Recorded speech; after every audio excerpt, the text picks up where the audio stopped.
Сәлеметсіздер ме балалар? Бүгінгі сабаққа қош келдіңіздер. Сабағымызды бастамастан бұрын каналымызға тіркеліп, лайк басып, комментарий жазып өтіңіздер. Жазылған комментарийға міндетті түрде жауап қайтаратын боламыз. Бүгін біз сіздермен 51-ші сабақ өнер алды қызыл тіл тақырыбын өтетін боламыз. Тақырыппен негізгі ойды анықтайтын боламыз. Олай болса, балалар, сабағымызды бастайық. Бірінші түсініп оқы. Өз сөзіңмен түсіндір. Билердің сөзі ақылдың көзі. Балалар, билер деп отырғанымыз кімдер?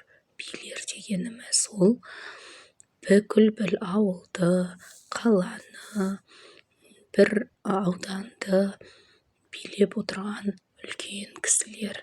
Яғни олар билер өздерінің көрегендіктерімен, білімділіктерімен сол жаңағы ауылда болып жатқан, мысалы, жаңағындай ұрыс-керістер, дау-дамайлар болатын болса, сол билердің сөздеріне халық тоқтам жасайтын болған. Яғни олар әділ шешім шығаратын көрегенді үлкен кісілер болған. Екінші тапсырма, мәтінді тыңда.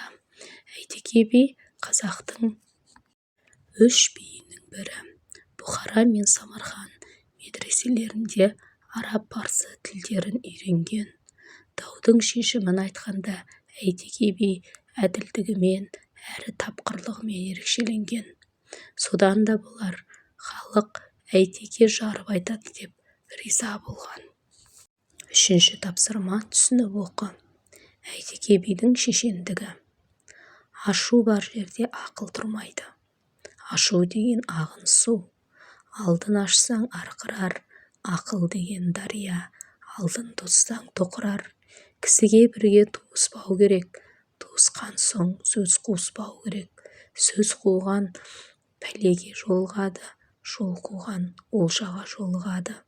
Ағасы келсе ардақтап атын байлағандай, қонағы келсе құрметтен жайлағандай, тындырымды інісі болса, қанат құйрығы сай болар.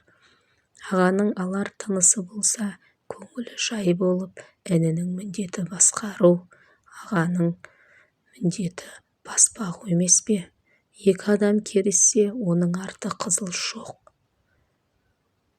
Серік Негемов шешендік сөздер кітабынан алынған. Әйтеке бидің шешендік сөзін сәйкестендір. Осыларды балалар қазір өз ретімен сәйкестендіретін боламыз.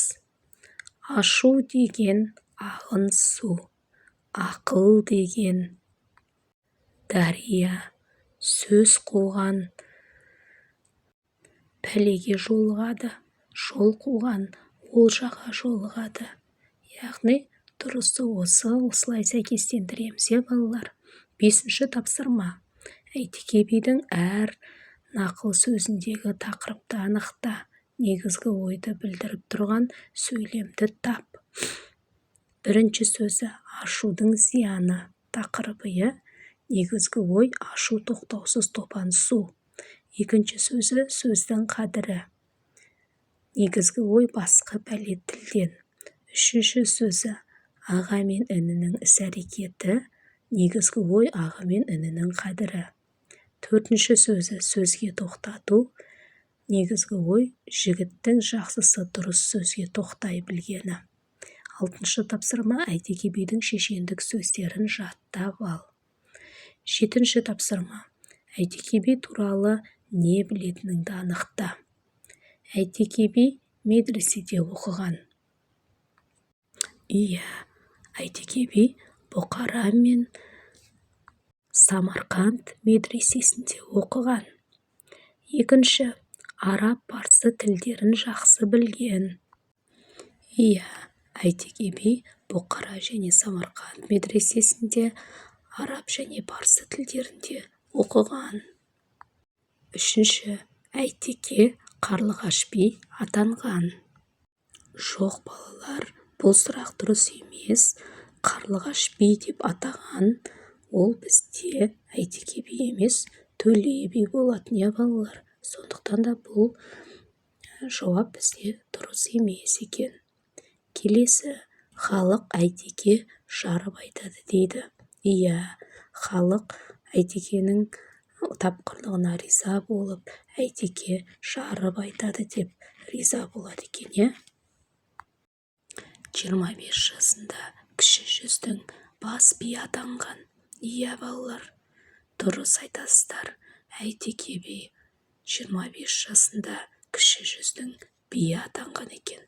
Балалар, осымен біздің сабағымыз аяқталды. Келесі сабақта кездескенше сау саламатта болыңыздар.